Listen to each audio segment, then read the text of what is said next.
These women are working on the Churchill tank, a World War II era British tank that was heavily armored, but agile enough to climb.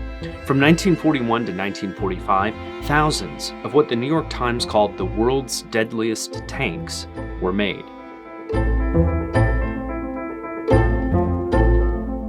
But there was a problem. The Churchill tank weighed at least 40 tons, 36 metric tons. Imagine 20 cars. That would cause a normal bridge to buckle. Without a way to cross water, the Churchill tank was basically useless. American tanks had the same problem. And as the war waged on, the Allies needed new bridges and replacement ones. Bombed out bridges, like this one in Germany, needed a sturdier fix than a gangway. The solution to both of these problems was a new type of bridge that improved on old breakthroughs and also represented a model maker's way of thinking about how a bridge could win a war.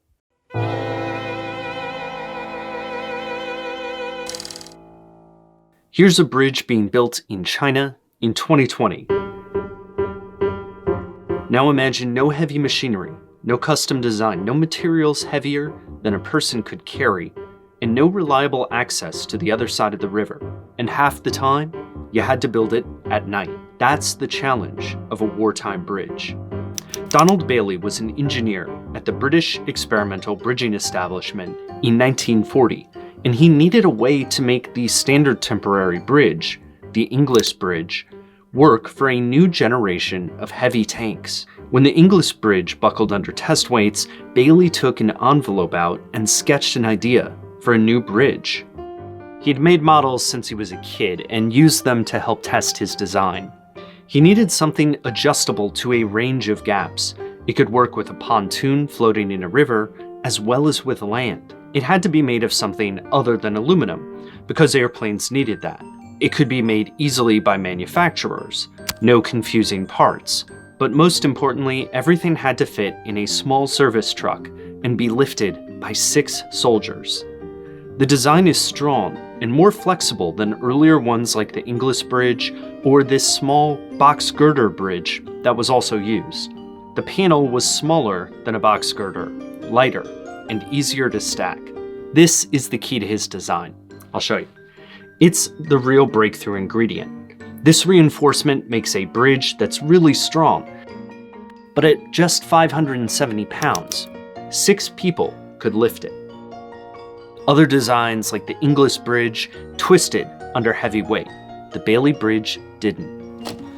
You can see how easy it is to move in this video, made shortly after the war. Panels were joined by pins driven in. After that, soldiers laid a transom across. I used glue to join mine, but clamps made the process even easier. But it is the next step before finishing the bridge that made the Bailey Bridge even more special. See these men pushing? You could roll a Bailey Bridge across a gap, important when you couldn't get to the other side during a war. I can kind of show you with mine and this roller right here. Rollers to slide the bridge along, and a link to make the front of the bridge slightly tilt up by making the bottom longer than the top. You can see it here in this Army manual.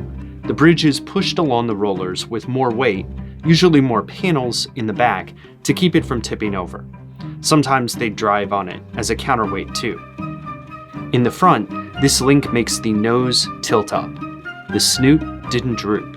That helps keep it from sinking into the gap as it gets pushed across.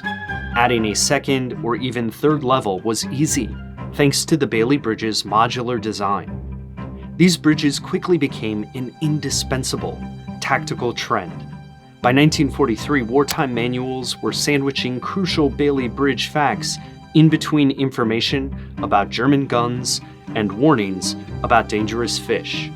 The Allies built 2,500 Bailey Bridges in Italy and 1,500 in Northwest Europe, as well as some in other theaters, allowing those heavy Churchill tanks and the American equivalents to move over land and water alike.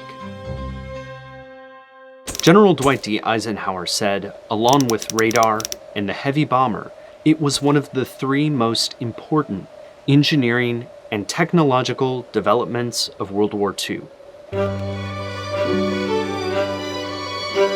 Now, labeling the Bailey Bridge as the reason the Allies won the war, it's impossible to say. However, a model maker's breakthrough gave them a tool that was flexible, fast, and strong in a war that needed all three of those things. The modular design presaged a more flexible, nimble type of construction.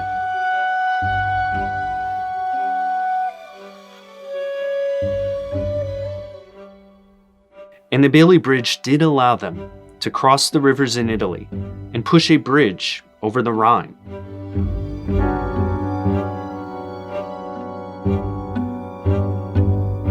They could use a Bailey Bridge playing accordion over the water.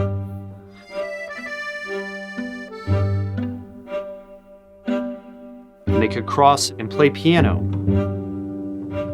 amidst the ruins.